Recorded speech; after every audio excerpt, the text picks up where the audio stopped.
Hey, Alison. Well, the repercussions continuing today from that explosive announcement by Harry and Meghan. And now the questions, too, about exactly how this is going to work. We know how Harry and Meghan want it to work. They want to keep their home here at Windsor Castle. They want to keep their royal protection. They want to keep some of their titles. But will they be able to, particularly if they, as they say they will, split their time between the UK and North America? What titles will they have? Will Prince Harry still be in line for the throne?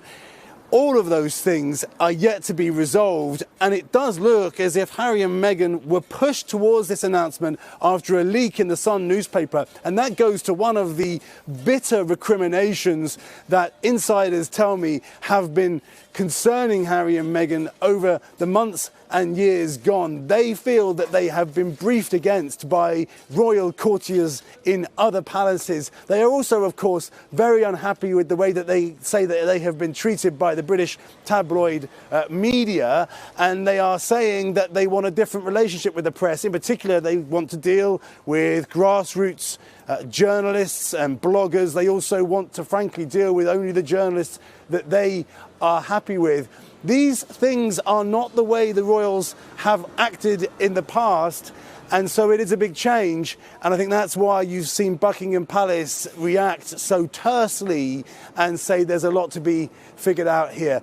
Also, of course, because we now know that the Queen, Prince Charles, Prince William, none of them were told that this announcement would happen in advance, so that has caused deep unhappiness in those royal circles.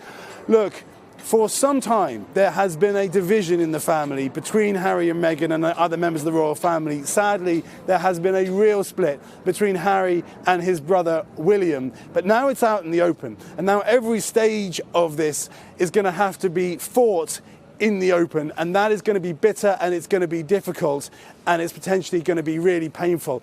I guess you could say, just like a divorce, the months and years ahead are likely to either be painful for Harry and Meghan or feel like a liberation.